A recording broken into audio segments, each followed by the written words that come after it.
Listen here, child. Come close now, come sit by this fire that burns low but never dies. I'm gonna tell you something that ain't in no white man's book, ain't on no museum wall. This here's a story carried in blood and bone, passed from mouth to ear in the dark quarters when the overseer's whip was finally still. This is the testimony of Silvy, woman who came across that terrible water in chains, woman who stood on the auction block with her head high even when they tried to break her spirit, woman who learned that sometimes the only way to freedom is through fire and vengeance. Now Silvy, Lord have mercy, that wasn't even her true name. Her real name was a river of sacred sounds from the old country, a name that carried the wind of the savannah and the wisdom of the griots. But the slave ship stole that, and the auction block buried it, and the master, cruel Master Hargrove of Mississippi, he tried to kill it dead in the public square, made her deny it in front of God and everybody. But here's what them white folks never understood. You can chain a body, you can steal a name, but you can't kill a soul that remembers. And Silvy remembered everything. This story gonna hurt, I tell you now. Gonna make your chest tight and your hands shake. But you need to hear it. 'Cause this is how we survived. This is how we resisted. This is how we made them pay when the time came. So settle your heart, take a breath, and let me carry you back to a time when cotton was king and black bodies were nothing but property. And one woman decided she'd rather die free than live as a slave. The river ran wide and slow through the village where the girl who would become Silvy first drew breath. In them days of deep sorrow that was coming, she didn't know nothing about Mississippi or cotton or chains. All she knew was the sound of her mother's voice singing the old songs, the feel of red dust under her bare feet, and the name the elders gave her on the seventh day. A name so beautiful it made the ancestors smile. They called her Ayodele. Joy has come home. Her grandmother, old as the baobab tree and twice as strong, pressed her wrinkled hands to the baby's forehead and whispered the name 3 times. Once for the body, once for the spirit, and once for the generations yet unborn. "This child," she said in the language that flowed like honey, "will carry heavy burdens, but she will never bow." The village sat at the edge of the forest where the griots gathered under moonlight to tell the stories of kings and warriors, where the young ones learned the dance of their people, where the drums spoke messages across the miles. Ayodele grew up strong-backed, quick-minded and fearless. She learned to pound grain with the rhythm her mother taught her, to weave baskets so tight they could hold water, to read the signs in the smoke and the flight of birds. Her father was a man of iron, a blacksmith whose hammer rang from dawn to dusk. He taught her that fire transforms but doesn't destroy, that metal remembers its shape even when it's beaten down. "Remember this, daughter," he told her, his hands black with coal. "What looks broken can be made whole again. What looks dead can rise." But then came the morning when the wind changed. The old ones warned us, didn't they? Said they seen bad signs in the sky. Said the birds was flying wrong. Said the river was running backwards in their dreams. But who listens to old folks when the sun is shining and the harvest is good? They came at dawn when the mist was still thick on the ground. White men with guns and chains, and with them village traders whose souls was already sold. The raid was swift and brutal, a whirlwind of screams and blood and smoke rising from burning huts. Ayodele's father fought with a hammer in each hand, brought down 3 men before they shot him in the chest. Her mother threw herself over the children, but rough hands tore her away. Ayodele was 14 summers old when they locked the iron collar around her neck. The coffin pressed cold against her throat, heavy as sin, and the chain that connected her to 50 other souls rattled like death's own music. They marched them through the forest, feet bleeding on stones and thorns. No water, no mercy, just the crack of whips and the curses of the slave catchers. At night they was packed so tight in the pens you couldn't tell where one body ended and another began. The girl who had been Ayodele tried to hold on to her name, whispered it in the dark like a prayer. Ayodele, Ayodele, joy has come home. But joy was a distant memory now, and home was burning ashes. The march to the coast took 3 weeks. Every day some folks fell and didn't get up. The catchers just unlocked the chains and left the bodies for the vultures. By the time they reached the port, where the great ships waited with their bellies open like the mouth of hell, Ayodele had learned her first English words: move and stop and quiet. She had also learned to hate. The holding pens by the sea smelled of death and despair. They was packed in there like firewood, men and women and children all together, stripped naked, examined like livestock. White men with cold eyes walked among them, squeezing muscles, checking teeth, looking for strong ones who could survive the crossing. That's when Ayodele made her first promise to the ancestors. I will remember. I will carry our names. I will not let them erase us.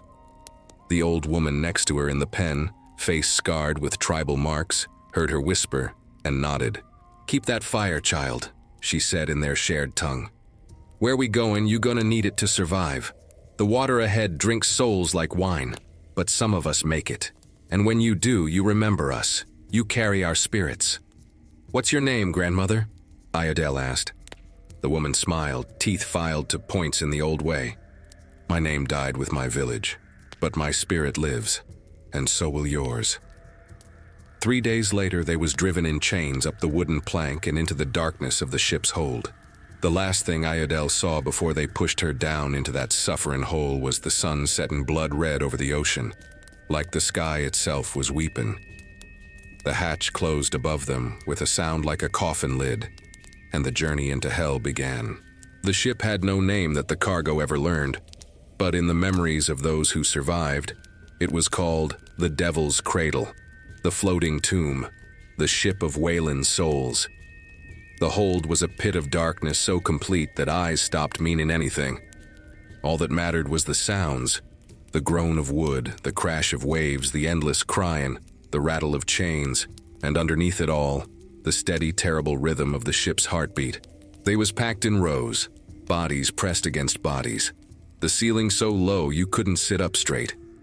The air was thick with the smell of sickness and waste, so heavy it coated your lungs. Folks who'd never seen the ocean before now lived in its terrible belly, rocking in darkness, not knowing if it was day or night, not knowing nothing but suffering. Ayodele was chained between a young man who wept for his wife and an old woman who prayed in a language even the other captives didn't understand. The iron bit into her wrists and ankles, drawing blood that mixed with sweat and sea spray. Every movement of the ship sent bodies sliding against each other, chains rattling, groans rising like a choir of the damned. Folks swear on their lives they seen worse things than death in that hold, and they ain't lying. The first week was a fever dream. Some folks refused to eat when the slavers opened the hatch and passed down the buckets of mush and water. They'd rather die than live in this floating hell. The sailors came down with whips to force food into mouths, but some folks found ways to resist even that, turning their heads, letting the food fall, choosing death by starvation over a life in chains. The young man beside Ayodele stopped crying on the 4th day, stopped moving on the 5th. By the 6th day, he was just weight in the chains. The sailors didn't bother removing him till the smell got too bad. Then they unlocked the irons, dragged him up the stairs, and threw him into the sea like garbage. Ayodele heard the splash. That's when she made her second promise. I will survive. I will make it across this water, and I will make them pay. The old woman who prayed heard her whisper and squeezed her hand. Good, child. Hold that rage like a candle in the storm. It's the only light you got now. Disease moved through the hold like a spirit, invisible and unstoppable. Fever burned folks up from the inside. Flux made them weak as babies, lying in their own waste 'cause there was nowhere else to lie. Smallpox marked faces with the devil's fingerprints. Every morning the sailors came down and pulled out the dead, sometimes 3, sometimes 10, sometimes more. But at night when the slavers was above deck and the captives was alone in the darkness, something sacred happened. The old ones started singing. It began soft, just a hum in the back of somebody's throat. Then another voice joined, and another, until the whole hold was filled with the sound of ancestors remembering home. They sang in Yoruba and Igbo and Akan and Fon, languages the slavers couldn't understand, couldn't steal, couldn't break. They sang songs of warriors and rivers and the spirits that dwelled in trees. They sang lullabies their mothers had sung. They sang funeral dirges for the dead who deserved better than a watery grave. Iodel learned the songs in the dark, her people's language mixed with others, weaving together like threads in a basket, creating something new. This was the birth of a new people, forged in the belly of the slave ship, bound not by tribe, but by shared suffering and shared resistance. The old woman taught her a prayer. Ancestors, see us in this darkness. We have not forgotten you. We carry your names in our hearts. We will survive this water. We will remember. Some nights the ship hit storms that tossed them like rag dolls, waves crashing so hard the wood groaned like it was dying. Water poured through the cracks, flooding the hold till they was lying in it, chains keeping them from drowning only 'cause they couldn't move far enough to go under. Lightning lit the cracks in the deck above, showing flashes of terrified faces, then plunging them back into hell's own darkness. And some nights, folks went crazy from the close quarters, and the darkness, and the endless rocking. They screamed till their voices gave out, fought against the chains till their wrists was raw bone, beat their heads against the wood till they passed out or died. The sailors would come down with clubs and beat them quiet, or drag them up on deck for what they called air, which meant getting whipped till you learned to shut up. But resistance took other forms too. Some folks found ways to loosen their chains at night, passing news up and down the rows about which sailors was cruel and which was merely indifferent, about the ship's route, about the whispers of land. They was building knowledge, piece by piece, even in bondage. Iodel learned fast. She learned which positions hurt less, how to breathe shallow to save air, how to sleep without drowning in your own sweat, how to tell time by the rhythm of the sailor's footsteps above. She learned to hold water in her cheeks when they gave it, letting it trickle down slow to make it last. She learned which prayers gave comfort and which songs carried hope. The middle passage lasted 2 moons, though time lost all meaning in the dark. By the end, half the cargo was dead. The survivors was skeletal, hollow-eyed, barely human. But they was alive, and alive meant dangerous. When the ship finally dropped anchor and the hatch opened for the last time, the sunlight was so bright it felt like fire. They was dragged up on deck, blinking like newborns, chains so crusted with rust and filth they could barely walk. The ocean stretched forever in every direction, blue and beautiful and terrible. But ahead, through the mist, Iodele saw land. The new world. The sailors hosed them down with seawater, rough brushes scraping skin raw. They was given rags to wear and a meal of rice and beans, the first real food in weeks, to fatten them up for sale. The ship had docked in Charleston, South Carolina, and the auction would be tomorrow. That night, chained on the deck under the stars, Iodel looked up at the sky and tried to find something familiar. The stars was different here, foreign constellations she didn't know. But one star burned brighter than the rest, steady in the north. The old woman beside her, who'd somehow survived when so many hadn't, followed her gaze. "That star there," she whispered, "that's the Freedom Star, the one that points to lands where there ain't no slavery. If you ever run, child, you follow that star. It don't lie." "Will you run with me, grandmother?" The old woman smiled sadly. "I'm too old and too tired, child. But you got fire in you still. You survive tomorrow. You survive the years that come. And when the time is right, you run. Or you fight. But you never ever give up that name you carryin'. Even if they give you a new one, you hold on to Iodel in your heart. 'Cause that's who you really are." At dawn, they was loaded into boats and rowed to shore. The auction block waited. The auction block stood in the center of Charleston's Market Square, like a stage for the devil's own theater. Wooden platform, worn smooth by countless feet of the sold and the damned, stained dark with sweat and blood, and tears that no rain could wash away. Around it, white folks gathered like vultures. Plantation owners in fine coats, overseers with cruel eyes, merchants calculating profit, ladies with parasols who talked about buying human beings like they was shopping for cloth. Iodel stood in line with the other cargo, chains removed now, but iron collars still locked tight around necks.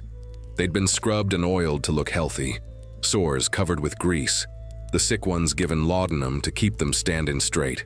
The auctioneer, A fat white man with tobacco-stained teeth walked among them like he was inspecting livestock, pulling open mouths to check teeth, squeezing arms to test muscle, making the women turn around slow so buyers could see every angle. Lord have mercy. The shame of it burned worse than any whip. One by one, they was pulled up onto that cursed block. The auctioneer called out in English words. Iodel was just beginning to understand. Strong buck, good for field work. Breeding wench, already birthed 3. Young gal, train her up however you want. When Iodel's turn came, rough hands shoved her up the steps. The sun beat down something terrible, blinding after weeks in darkness. She stood there 14 years old, wearing nothing but a rough sack dress, while white men studied her like she was a mule at market. "Fine specimen," the auctioneer shouted. "Fresh off the boat, strong-backed, good teeth, prime breeding age. Who will start the bidding?" Voices called out numbers. Men pointed and argued. The bidding went higher. Then a voice cut through the noise, cold and sharp as a blade. $500. The crowd went quiet. Folks turned to look at the man who'd spoken.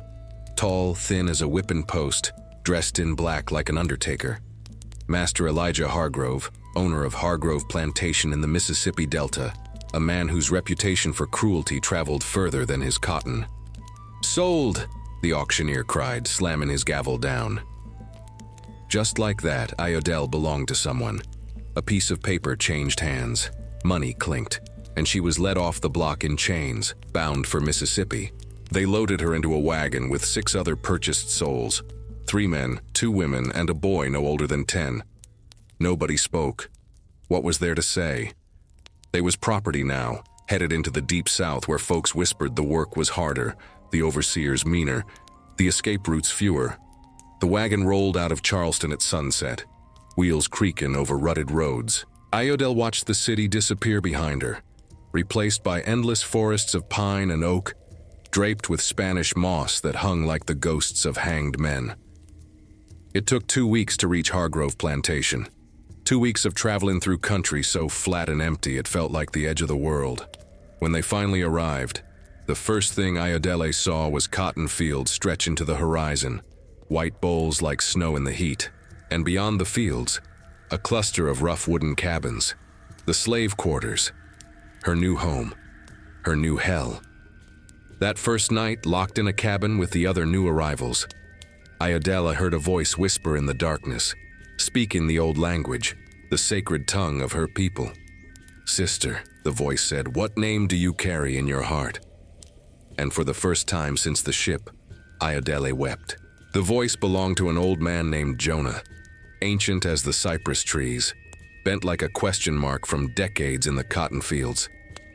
His face was a map of suffering, scars crossing his back like railroad tracks, one eye milky white from a blow that should have killed him, hands gnarled as tree roots.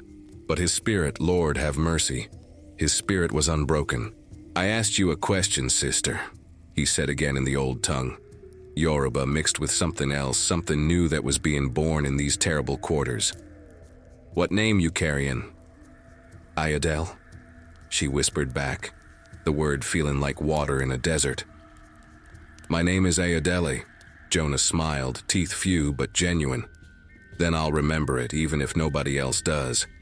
Master gonna give you a slave name tomorrow, something simple for his simple mind. But here, in the quarters when the overseer sleeps, you can be Iodel again."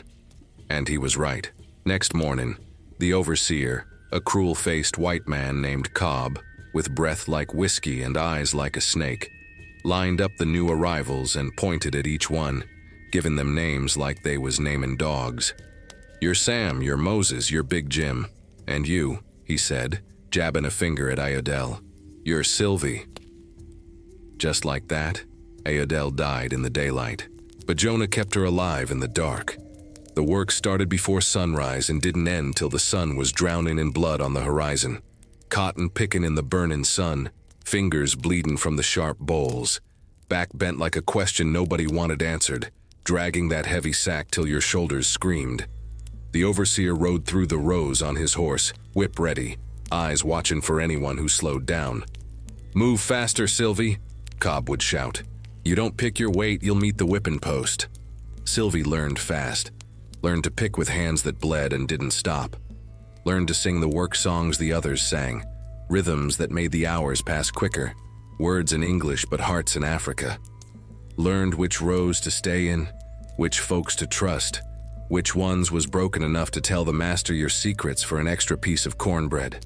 She made friends with a young woman named Ruth, strong-willed and fierce, who'd been born right there on the plantation and knew every inch of it. Ruth taught her how to move through the quarters without drawing attention, where the best water was, which herbs could ease the pain when your body wanted to quit. And then there was Isaiah. Isaiah was a field hand, tall and powerful strong, with eyes that still held something the whip couldn't reach. Hope, maybe, or stubbornness, or just pure refusal to be completely broken. He worked in the row next to Silvy's, and at first they didn't speak, just exchanged glances when the overseer wasn't looking. But one evening when the work was done and folks was gathered by the quarters sharing a poor supper of cornmeal mush and fatback, Isaiah sat down beside her. "You got a look about you," he said quiet-like you rememberin' something the rest of us forgot. "I'm rememberin' my name," Silvy answered. Isaiah nodded slow. "Hold on to that. Names got power here." Days turned to weeks, weeks to months. The seasons changed, but the work never did. Silvy's hands grew calloused, her back grew strong, her spirit grew hard as iron. She and Isaiah became something more than friends, something the quarters recognized even if the master didn't care about. Husband and wife in the eyes of God and the ancestors, even without papers or preacher's blessing. And then, on a cold January night when frost made the ground hard as stone, Silvy gave birth to their first child, a baby girl with eyes like her father and a cry that could wake the dead. They named her Hope. Hope was 2 summers old when Master Hargrove decided the slaves was getting too comfortable with their African ways. He'd noticed folks gathering at night, heard drums echoing from the quarters, seen marks scratched in the dirt that looked like heathen symbols. And that Sunday, after the forced preaching where the white minister told them to obey their masters like the Bible said, Hargrove made his announcement. "No more speaking that gibberish talk," he declared, standing on the porch of the big house like a king on a throne. "English only. I catch anyone speaking African, that's 20 lashes. No more drums, no more drawing signs in the dirt, no more singing them heathen songs. You're Christians now and you'll act like it." Overseer Cobb grinned like the devil himself, whip coiled at his belt, eager to enforce the new rules. That night in the quarters, the silence was heavy as chains. Folks was scared to death to even whisper the old words. But Jonah, ancient and unafraid, gathered the trusted ones in the darkest corner of his cabin. "They can take our words," he said in English now, "'cause even the walls had ears, but they can't take what we hold inside. We remember. We teach the young ones quiet-like. We hold on to who we are, even if we got to hide it." But holding on got harder every day. Silvy had to watch her daughter grow up without knowing the sacred songs. Had to teach her prayers to a white Jesus instead of the Orishas who'd protected their people for generations. Had to tell her the stories of their ancestors in whispers so low even the night couldn't hear. Every Sunday they was marched to the praise house, a rough wooden building where the white preacher talked about slaves obeying masters, about suffering in this world to get rewards in the next. Silvy sat there, Hope on her lap, Isaiah beside her, and swallowed her rage like bitter medicine. "Blessed are the meek," the preacher said, "for they shall inherit the earth." But Silvy knew the meek inherited nothing but more chains. The overseers watched everything now. Cobb had his favorites among the slaves, broken-spirited souls who'd tell him anything for a little extra food or lighter work. They called them master's dogs in whispers. One of them was a house slave named Jacob, who dressed better than the field hands and walked with his head high, 'cause he served at the master's table. Jacob watched the quarters with snake eyes, listening for forbidden languages, looking for signs of resistance. One evening, Ruth got caught singing an old work song with African words woven in. Cobb dragged her to the whipping post in front of everyone. 20 lashes, just like the master promised. Ruth screamed till her voice broke, and Silvy held Hope's face against her chest so the child wouldn't see, wouldn't remember. But children remember everything, don't they? The small denials piled up like stones on a grave. Deny your language. Deny your gods. Deny your history. Deny your pain. Smile when the master walks by. Say yes, sir, and no, sir, and thank you, massa, even when he's taken everything from you. Each denial was a seed planted in Silvy's heart. Dark seeds that would grow into something the master couldn't imagine. Then came the day Master Hargrove announced a celebration in town. The state was having a festival, and he wanted to show off his well-behaved Negroes to the other plantation owners. He picked 6 slaves to bring, including Silvy. "Clean yourselves up," Cobb ordered. "Master wants you looking presentable. Any of you embarrass him, you'll wish you was never born." The festival was in the town square, the same square where Silvy had been sold years ago. White folks everywhere, music playing, children running, the smell of roasted meat and sweet cakes filling the air, while slaves stood silent at the edges, forbidden to speak unless spoken to. That's when Master Hargrove called Silvy forward, right there in front of God and everybody, and told her to deny her name one more time. "Tell these good people your name, gal," Master Hargrove said, voice loud enough for the whole square to hear. His hand gripped Silvy's shoulder like a vice, fingers digging in till it hurt. "Tell them what you're called and who you belong to." The crowd went quiet, white faces turning to watch the show. This was entertainment for them. Watching a slave prove her obedience, watching a master demonstrate his control. Silvy's mouth went dry as dust. In her mind, she heard her grandmother's voice speaking the sacred name, Iodel. Joy has come home. She felt the weight of her ancestors watching, waiting to see if she'd hold on to the truth or swallow another lie. But then she thought of Hope, just 2 years old, back at the quarters. Thought of Isaiah. Thought of the whipping post and what happened to folks who defied the master in public. "My name is Silvy," she said, voice barely above a whisper. "I belong to Master Hargrove of Hargrove Plantation." The white folks clapped like she'd performed a trick. Master Hargrove smiled, satisfied, and released her shoulder. "Good gal, you're learning." But inside Silvy's chest, something cracked. Another piece of herself buried. Another denial added to the pile. She walked back to where the other slaves stood, Isaiah's eyes on her, full of understanding and sorrow. That night when they returned to the plantation, Silvy couldn't sleep. She lay in the cabin listening to Hope's soft breathing, Isaiah's steady heartbeat beside her, and felt rage building like a storm. The next morning, that storm found its target.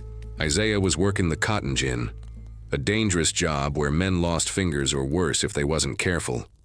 Overseer Cobb rode up on his horse, already drunk though the sun was barely up, and started yelling about the work being too slow. "Move faster, boy," Cobb shouted. "You think this cotton picks itself?" Isaiah kept working, jaw tight, saying nothing. But his eyes, Lord have mercy, his eyes held something that looked too much like defiance. Cobb saw it. "You looking at me wrong, boy?" "No, sir," Isaiah said, voice level. "Just working, sir." "Don't you lie to me, I saw that look." Cobb dismounted, whip already uncoiling from his belt. "You need reminding of your place?" What happened next was the kind of injustice that happens 1,000 times a day on plantations across the South. Isaiah hadn't done nothing wrong, hadn't said nothing disrespectful, hadn't even stopped working. But Cobb needed to hurt somebody that morning, needed to remind the slaves who had the power, and Isaiah was convenient. "Strip off that shirt," Cobb ordered. Isaiah hesitated, just for a heartbeat, and that was all the excuse Cobb needed. He brought the whip down across Isaiah's back while he was still standing, the leather cutting through cloth and skin like a knife. Isaiah fell to his knees. Cobb hit him again, and again. The other slaves kept working, eyes down, 'cause watching could mean joining him at the post. But they heard every crack of the whip, every grunt of pain that Isaiah tried to swallow. 20 lashes, for nothing, for a look that might not have even been there. When it was over, Cobb rode away laughing, and 2 men carried Isaiah back to the quarters, his back a mess of blood and torn flesh. Silvy spent that whole night caring for her husband, Wash in the wounds with water and herbs Ruth brought, listening to him try not to cry out when the pain got too bad. Hope watched from the corner, eyes too old for a child so young. "Why'd he hurt Daddy?" she asked. Silvy had no answer that made sense. How do you explain evil to a child? Around midnight, when Isaiah finally fell into a fitful sleep, old Jonah came to the cabin. He looked at the wounds, shook his head, and sat down beside Silvy. "This ain't the first time," Jonah said quiet-like, "and it won't be the last. But I'm gonna tell you something you need to hear. There was a time before I got old, when folks fought back. Not with fists. We tried that and got slaughtered, but with cunning, with patience, with the knowledge our ancestors gave us." He leaned closer, voice dropping to barely a whisper. "You ever hear of Denmark Vesey? Nat Turner? Folks who said enough is enough?" Silvy had heard the whispers, the forbidden stories that traveled from plantation to plantation despite the master's best efforts to keep slaves ignorant. "They fought," Jonah continued, "and they died. But they made the masters scared, made them realize we ain't just property that accepts everything. We're people. Dangerous people when we got nothing left to lose." He looked at Isaiah's torn back, then at Hope sleeping in the corner, then at Silvy's face where rage was writing itself in every line. "I'm telling you this 'cause I see it in you, daughter. That fire, you hold on to it, you feed it, and when the time comes, and it will come, you use it." Silvy nodded slow, something settling in her bones like a promise she was making to herself, to her ancestors, to the future. The account was being kept, and one day, the debt would come due. 3 years passed like slow dripping poison. Hope grew tall and quick-minded, learning to pick cotton alongside her mama by the time she was 5. Isaiah's back healed, but the scars stayed, thick ropes of tissue that hurt when the weather changed.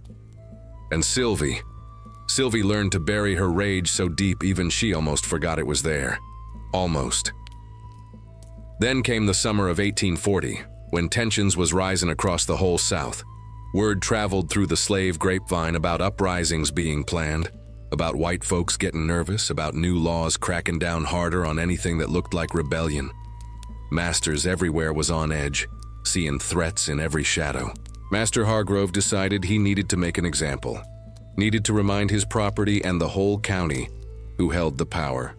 He announced another trip to town, this time for what he called a demonstration of proper Negro behavior. Silvy knew, soon as she heard it, that this was gonna be bad. They was loaded into wagons on a Saturday morning. Silvy, Isaiah, Ruth, old Jonah, and a dozen others. The town square was packed with white folks dressed in their Sunday best, politicians giving speeches about maintaining order, preachers talking about the natural hierarchy God himself established. Master Hargrove stood on a platform beside the mayor, chest puffed out like a rooster. When the time came, he called Silvy forward. "This here's an example of a well-trained negress," he announced to the crowd. "Bought her fresh off the boat near 10 years ago. Wild as a jungle cat back then. But with firm guidance and Christian teaching, she's learned her place." The crowd murmured approval. Ladies fanned themselves. Men nodded like this was all perfectly natural. "Now, Silvy," Hargrove continued, voice dripping with false kindness, "I want you to tell these good folks about your heathen past. Tell them about that African name you used to cling to, and how you came to understand it was nothing but savage nonsense."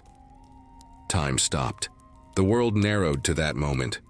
The sun beating down, the smell of horses and tobacco, the faces of white strangers waiting to be entertained by her humiliation. In the crowd of slaves standing at the edge, Silvy saw Hope's small face, saw Isaiah's jaw clenched tight, saw Jonah's ancient eyes holding a warning. Survive this. Live to fight another day. "Speak up, gal," Hargrove commanded. Silvy's mouth opened.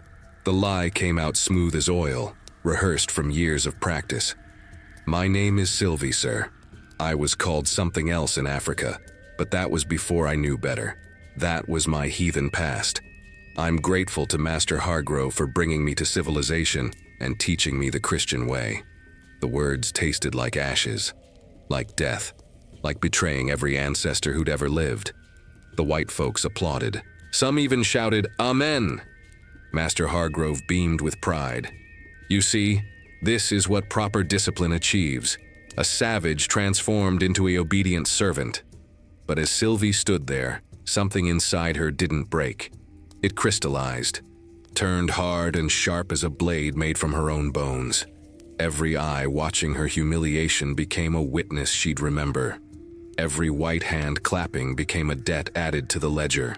When they finally released her to step down, she walked back to the other slaves with her head high, not bowed. Isaiah touched her hand briefly, a gesture so small nobody else noticed. But it said everything. I know, I understand. We survived this together. That night, back in the quarters, Hope crawled into Silvy's lap and asked the question that nearly broke her. Mama, what was your other name? The one from before? Silvy looked at her daughter's face, so young, so full of trust. And she made a decision. Odell, she whispered. It means joy has come home. And one day, baby girl, we gonna make that name true again. From the corner, Jonah nodded. The seed was planted. Now it just needed time to grow. The gathering started small and secret. Just 5 souls meeting in the darkest corner of Jonah's cabin when the moon was new and the overseers was drunk or sleeping. Silvy, Isaiah, Ruth, a powerful strong man named Amos who worked the blacksmith forge, and Jonah himself, the keeper of forbidden stories. I'm old, Jonah said at that first meeting, voice like gravel and honey mixed. Too old to see freedom with these tired eyes. But you young ones, you still got fight in you. And I'm gonna teach you what the old ones taught me. He told them stories the masters would have killed to silence. Told about Toussaint Louverture, who led slaves to victory in Haiti and made white folks tremble across the whole Caribbean. Told about Gabriel Prosser, who nearly took Richmond. Told about the Maroons in Jamaica who fought Spanish and English both and won their freedom in the mountains.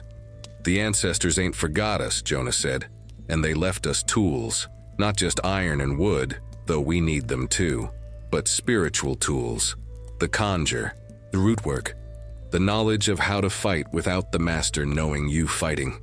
Ruth learned fast. She had the gift, Jonah said, could feel things before they happened, could work roots like her grandmother taught her in whispers. She showed them how to make protection charms from graveyard dirt and red brick dust, how to lay tricks to make cruel overseers trip and fall, how to bless water so it gave strength beyond what food could provide. Amos brought practical knowledge. He knew every weapon on the plantation, knew which tools could be hidden, which could be sharpened, which could disappear without being missed. When the time comes, he said, his voice rumbling like distant thunder, we gonna need more than prayers. Isaiah became the mapper. He worked different parts of the plantation, saw things others didn't.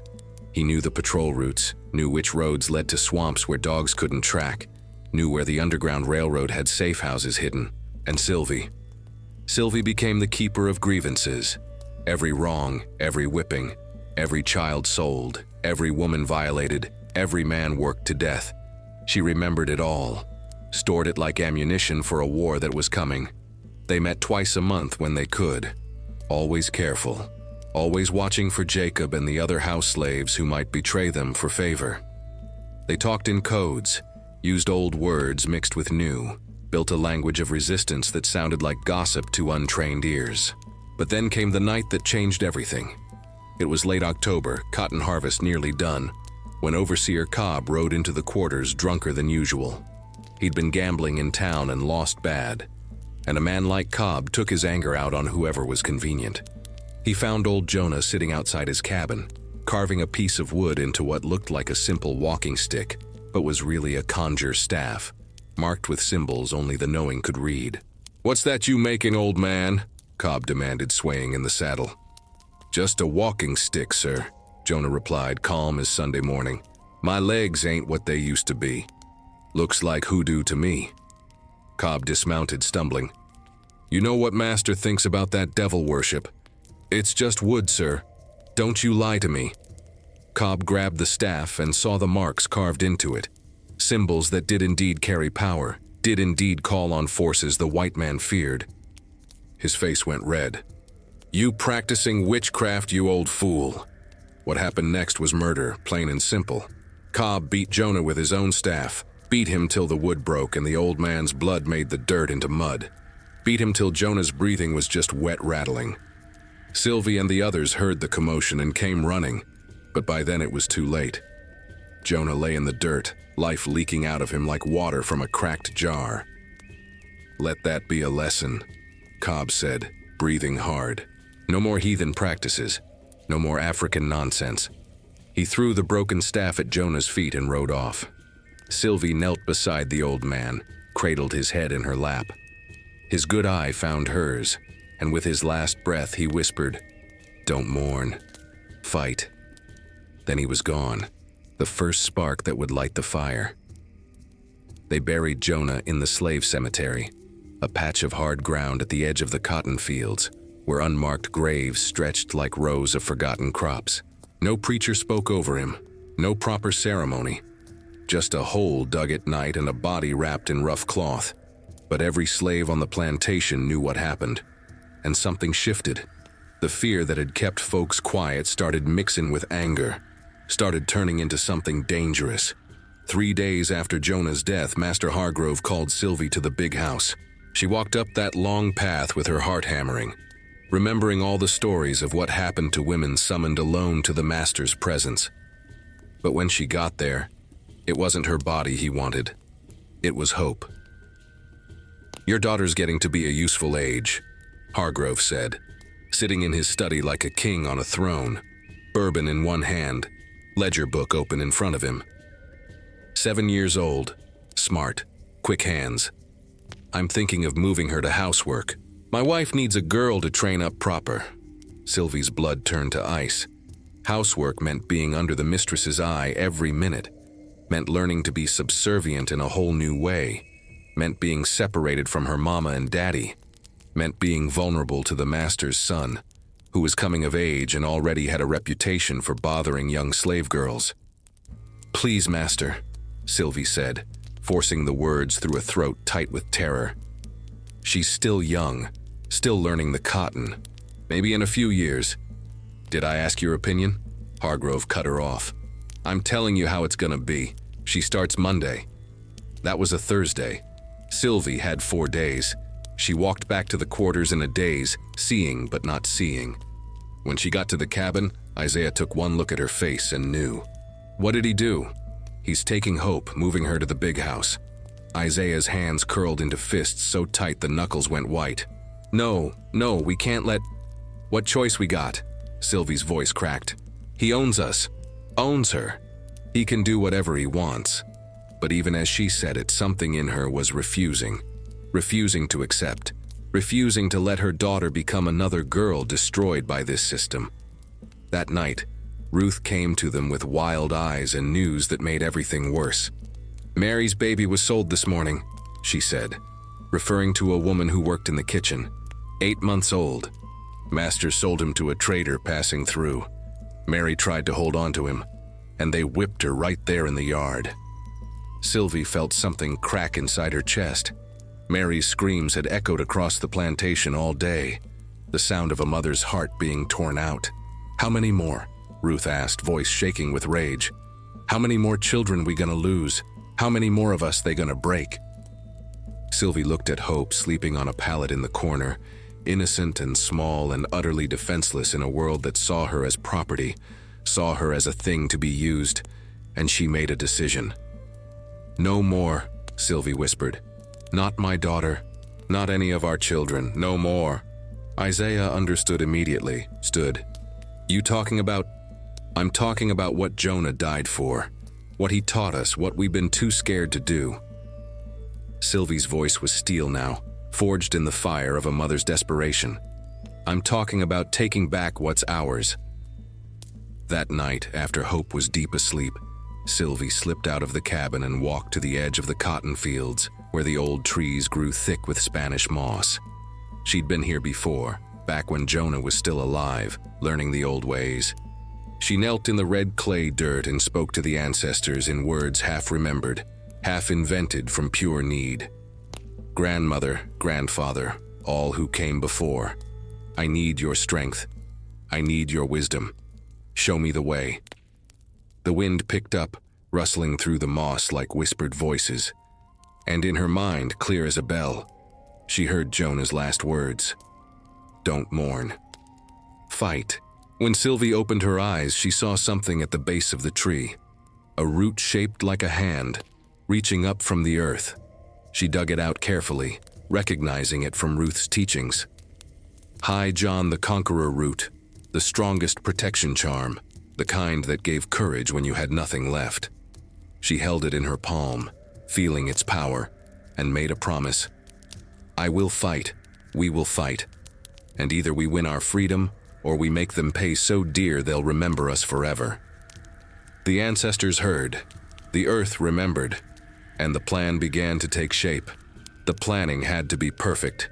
One mistake, one loose word, one moment of weakness, and they'd all end up hanging from trees or worse.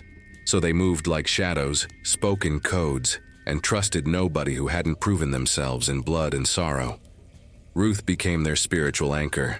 She prepared mojo bags for each member of the group, little pouches of red flannel filled with graveyard dirt, salt, High John root, and a lock of hair from each person to bind them together. "Wear this against your skin," she instructed. "It'll protect you from being seen when you need to move quiet. It'll turn the master's eye away." Whether it was conjure or just belief giving them courage, it worked. They started moving more freely, gathering information, laying groundwork. Amos mapped the weapons. Every axe, every hammer, every knife on the plantation got accounted for.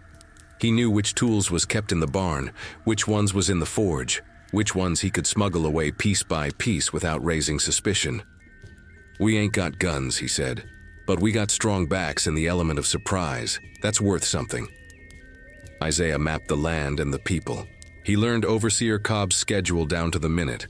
When he drank himself stupid, when he rode the property lines, when he slept. Learned that Master Hargrove's son, Thomas, was usually drunk by 10 at night. Learned which house slaves might turn coat, and which ones was just surviving. "Jacob's the dangerous one," Isaiah reported. "He got the master's ear and he's watching us. I seen him looking at our cabin twice this week." They decided Jacob had to be dealt with, but carefully. Ruth suggested a root working. Make him sick enough to be bedridden, but not so sick it looked unnatural. She prepared a powder from Jimson weed and other herbs, slipped it into his food through a kitchen worker who owed her a favor. Jacob spent 3 days with terrible stomach pains, seeing visions, unable to report anything to anybody. 3 days they used to move forward with the plan. Silvy mapped the big house itself. As Hope's move-in date approached, Silvy was called up more often to help with heavy cleaning. She memorized every room, every door, every window, counted how many people slept there at night, Master and Mistress Hargrove, their son Thomas, and 2 house slaves who lived in the attic. "The back door don't lock proper," she told the group at their secret meeting in the woods. "And there's a window in the master's study that got a broken latch. The dog sleeps in the front, so we'd need to come from behind." "When?" Amos asked, his voice barely above a whisper. "Can't be Monday. That's when Hope starts in the house. If we move before then, they'll know it was to prevent that. Has to be after, but not too long after." "Wednesday night then," Isaiah said. "New moon. Darkest night. Cobb usually drinks himself unconscious by midnight. Paddy rollers don't ride through till near dawn." They all nodded. 3 days. 3 days to prepare for the most dangerous thing any of them had ever attempted. But that Sunday evening, their careful planning nearly came undone. One of the younger field hands, a boy named Samuel who wasn't part of the inner circle, overheard Amos and Isaiah talking behind the barn. Just a fragment, something about Wednesday and Big House and freedom or death. Samuel's eyes went wide, and he took off running. Isaiah caught him before he got far, tackled him to the ground, hand over the boy's mouth. "Listen to me," Isaiah hissed. "You heard nothing, you saw nothing, you understand?" Samuel struggled, terrified. Breevy appeared from the shadows. "Samuel," she said, voice calm and cold, "you got a choice right now. You can be part of the solution, or you can be part of the problem. But I swear on my daughter's life, If you go to the master or Cobb with what you heard, you won't live to see Thursday." The boy stopped struggling. He was only 15, still green, still learning how the world worked, but he understood threats. "I ain't no snitch," Samuel finally said, voice muffled by Isaiah's hand. "I ain't never told the master nothing." Isaiah slowly removed his hand. "Then keep it that way. And if you want to help rather than just hide, you meet us tomorrow night. We got work for willing hands." Samuel nodded, scared to death but also something else. Excited maybe, or just desperate for something to change. They let him go, watching him disappear into the quarters. "That was a risk," Amos said. "Everything from here on is a risk," Silvy replied. "But we're past the point of turning back now." Wednesday was coming, and with it, either freedom or the grave. Wednesday came wrapped in thick clouds that hid even the stars, like the ancestors themselves was covering the sky to shield what was about to happen. The day passed slow as molasses, every minute heavy with the weight of what was coming. Silvy worked the cotton fields with hands that trembled, picking bowls while her mind rehearsed the plan over and over. Hope had spent 3 days in the big house now, coming back to the quarters each night with eyes that looked older, tired in a way no 7-year-old should be. The mistress was already teaching her to be invisible, to anticipate needs before they was spoken, to accept being less than human. But tonight that was gonna change, one way or another. At sunset, Silvy held her daughter close and whispered, "Baby girl, whatever happens tonight, you remember your real name. You remember you come from warriors." Hope nodded, not understanding but trusting. As darkness fell complete, the signal went out. A particular bird call that Ruth had taught them, 3 short whistles that meant, "Now."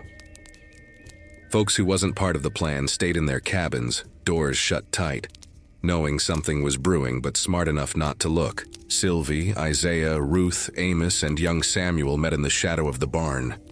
They'd added 2 more to their number, a woman named Dinah whose daughter had been sold south, and a man called Big Moses who'd survived 3 escape attempts and had nothing left to lose. "Remember," Silvy said, voice low and steady, "we ain't trying to kill unless we have to. We're taking what's ours, our dignity, our justice, our right to decide our own fate. The master, his son, and Cobb, they're the targets. The house slaves, we give them a choice. Join us or stay out the way." Ruth passed out the mojo bags one final time, whispering prayers over each person. Amos distributed the tools, hammers, axes, a few knives from the kitchen. Not much, but wielded with rage and desperation, it would be enough. They moved through the darkness like spirits, using every shadow, every sound of the night to mask their approach. The dog at the big house started barking, but Big Moses had prepared for that. Threw it a piece of meat laced with sleeping herbs that Ruth had prepared. The animal ate, and within minutes was snoring.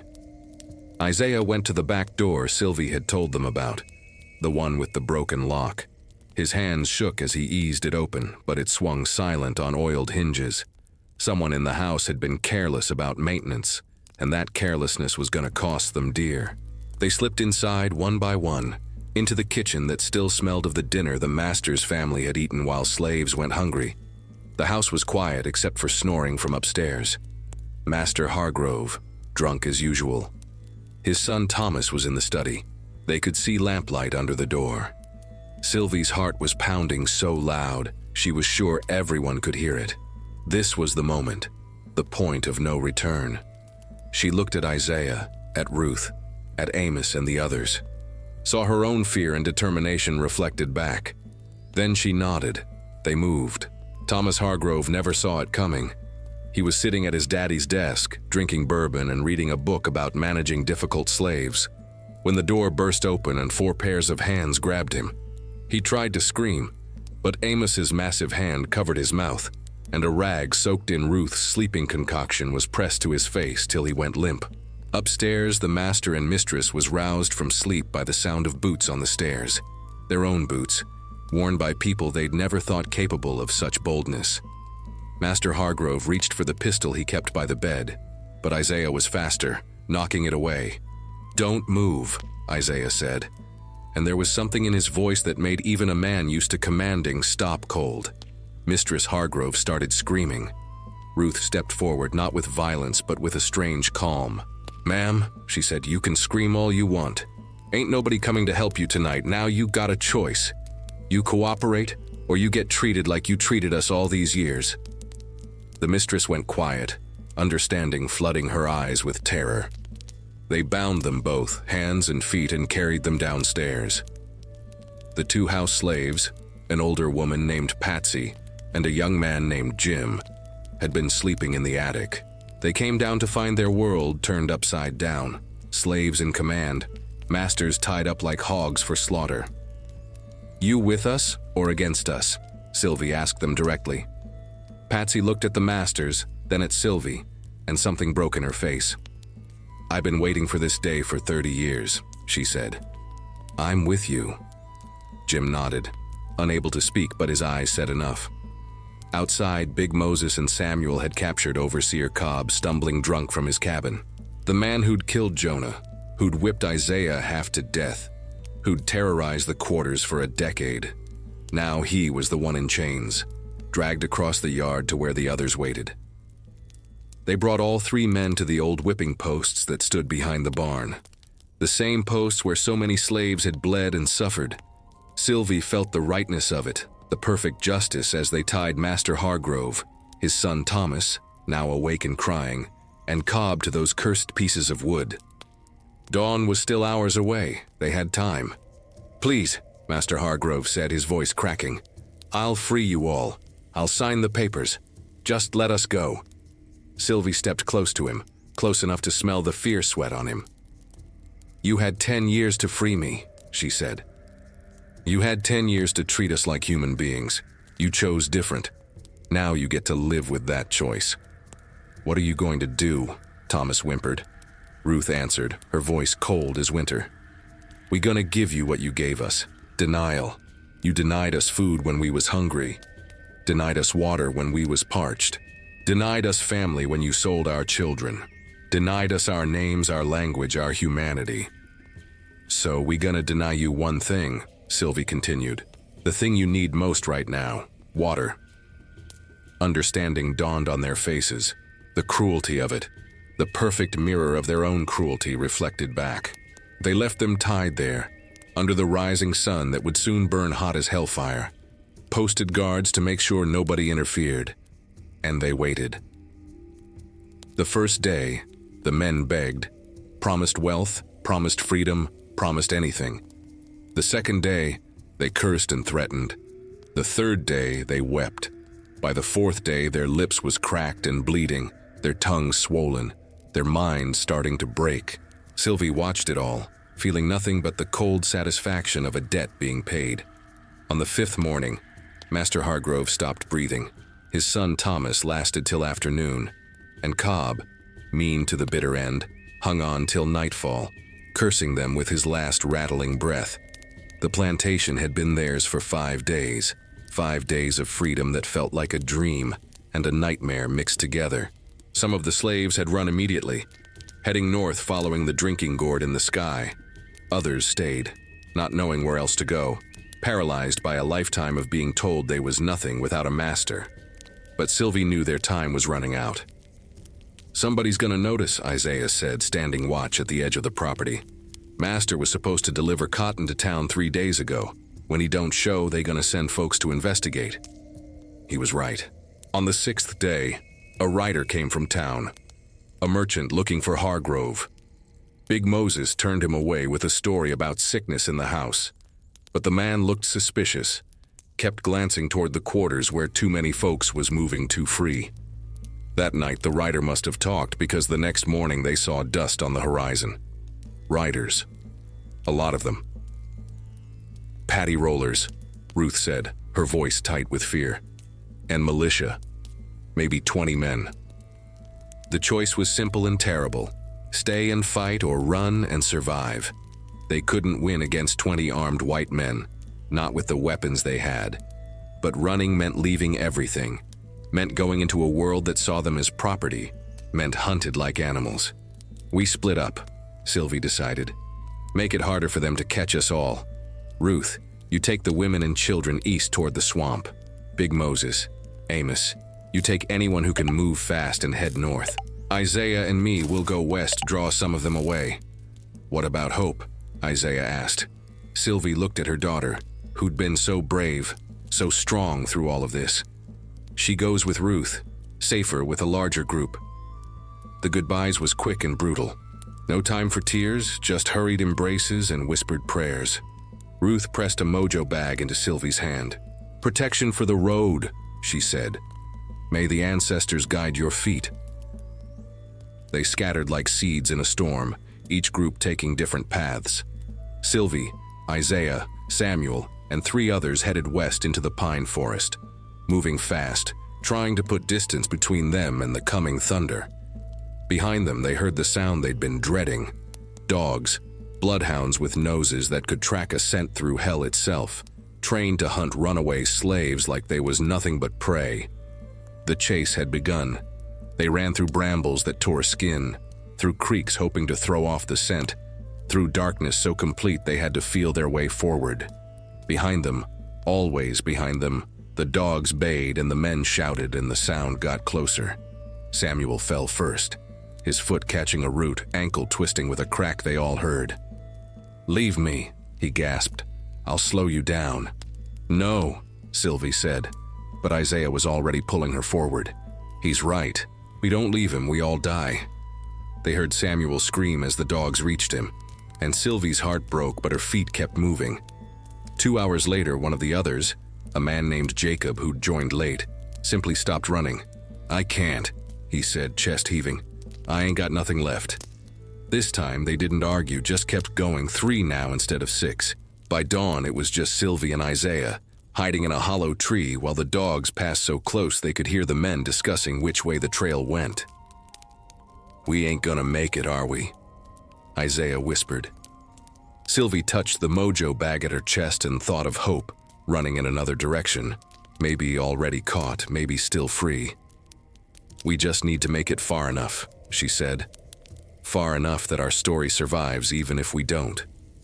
They found a temporary haven in an abandoned cabin deep in the woods, a structure so old and broken it looked like it would collapse any minute. But it had a roof and walls, and that was more than they'd had for 3 days of running. Isaiah's back was bleeding again, the old scars torn open from pushing through thorny undergrowth. Silvy tried to clean the wounds with water from a nearby creek, but they had no medicine, no bandages, nothing but each other and the clothes on their backs. "You should have left me when Samuel fell," Isaiah said through gritted teeth. "You'd be farther by now." "Shut up with that talk," Silvy snapped. "We survived together or not at all." But they both knew the truth hanging in the air between them. They was caught between impossible choices, and someone was going to pay the price. The dogs had lost their scent at the creek, bought them maybe a day, maybe less. The paddy rollers would spread out, search in circles, eventually find them. It was just a matter of time. "Tell me about Hope," Isaiah said softly. "Tell me you think she made it." Silvy closed her eyes and tried to feel her daughter through the miles, tried to sense if that bright spirit was still burning in the world. "Ruth's smart," she said. "She knows the swamps better than anyone. If anyone can get the children to safety, it's her. And if they didn't make it? Then we died trying to save them, and that's more than most slaves ever get to do. Die for something instead of just dying from something." That night, fever took hold of Isaiah. The wounds had festered, infection spreading like fire through his blood. He shook with chills despite the summer heat, mumbled words that didn't make sense, called out for his mama who'd been sold away when he was just a boy. Silvy held him through it all, wiping his brow with creek water, singing the old songs from Africa that she barely remembered. And she made the hardest decision of her life. At dawn, when Isaiah fell into a fitful sleep, Silvy slipped out of the cabin. She could hear dogs in the distance again. They'd picked up the trail. The hunters was close, maybe an hour away. She could run. Leave Isaiah and try to make it north alone. She was faster without him, could cover more ground. Might even make it to free territory if luck and the ancestors was with her. Or she could stay, die with him. Let them be captured together. But there was a third choice, one that made her insides twist, but felt like the only real option. She could lead them away. Silvy left a piece of her dress in the cabin, a trail pointing away from Isaiah, then headed east, making as much noise as she dared. Snapped branches, disturbed leaves, left footprints in soft mud. Created a path for the dogs to follow. Behind her, in the cabin, Isaiah would sleep for another few hours. Maybe wake to find himself alone. Maybe understand what she'd done.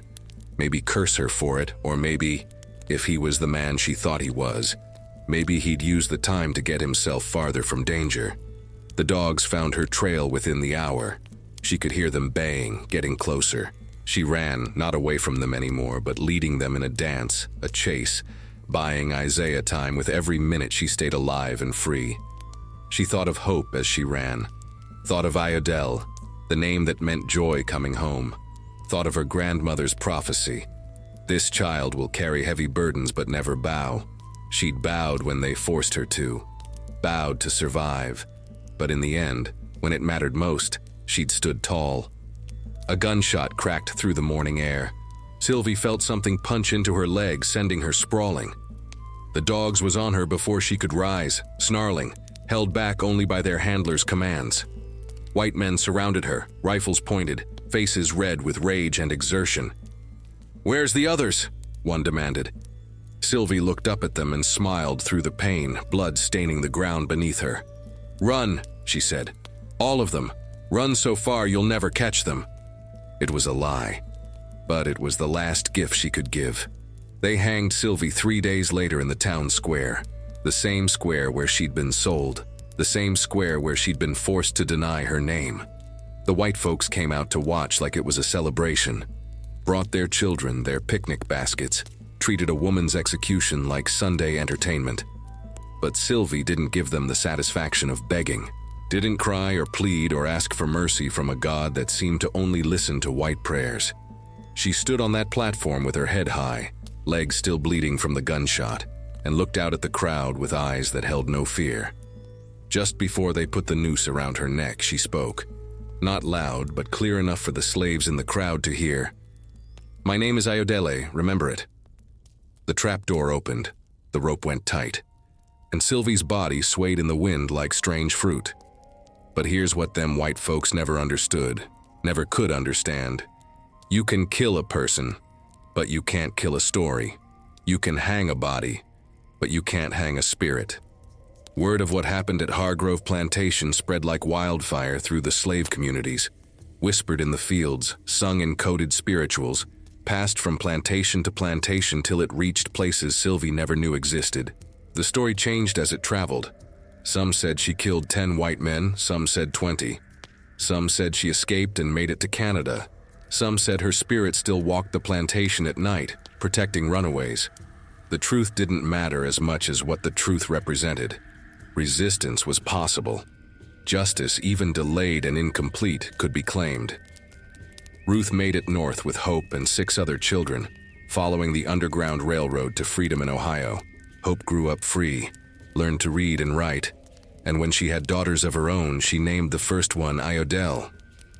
Isaiah survived his fever and made it to a maroon community in the Great Dismal Swamp, where former slaves lived free and fierce, raiding plantations and freeing others. He never took another woman, carrying Silvy in his heart till the day he died an old man. Big Moses was caught and sold south, but he carried the story with him, planting seeds of rebellion everywhere he went. Amos disappeared into legend, some say becoming a conductor on the Underground Railroad himself. And in the quarters across the South, when overseers slept and masters was drunk, old folks gathered young ones close and told them about Silvy, about how she never forgot her name, about how she fought back when they said it was impossible, about how she proved that even in bondage, even facing death, the human spirit could rise up and say no more. Years later, decades later, when the war came and freedom finally arrived for real, there was old folks who swore they'd known Silvy, or known someone who knew her, and they'd touch the scars on their backs and say, "She showed us the way. She paid the price so we could see it was possible." Now I'm old myself telling you this story in the year of our Lord 1868, 3 years after emancipation. I never met Silvy. She died before I was born. But my grandmother knew Ruth, and Ruth told her everything, and my grandmother told me. And now I'm telling you, because some stories are too important to let die. Some names are too sacred to forget. Some resistance is too powerful to erase, no matter how hard they try. The masters wanted to make us forget who we was. Wanted to strip away our names, our languages, our histories, our humanity. But in every generation, somebody remembers. Somebody carries the fire forward. Somebody refuses to let the past be buried. Silvy was one of those somebodies. And now you know her story. So when the world tries to make you small, when they try to make you deny who you are, when they try to break your spirit, you remember Ayodele. You remember that she stood tall even when they put a rope around her neck. You remember that resistance ain't always about winning. Sometimes it's just about refusing to surrender. The masters are gone now, buried in graves nobody tends. But Silvy's spirit? That lives on in every person who hears this story and decides they won't bow, won't break, won't forget. Listen here, child, the ones who suffered, they suffered. The ones who resisted, they left memory behind. And memory, true memory, the kind that carries names and courage and sacrifice, that don't die when the body falls. It lives in the telling, in the remembering, in the refusing to let the past be silenced. So we keep these stories alive. We speak the names they tried to erase. We honor the spirits that wouldn't be broken. We carry forward the fight they started, till every chain is broken and every soul is free. And we remember it all right here, in these sacred testimonies, in these voices that echo across time, calling us to remember, calling us to resist, calling us to be worthy of the sacrifices they made. Who suffered, suffered. Who resisted, left memory. And memory we guard here in the echoes from the quarters.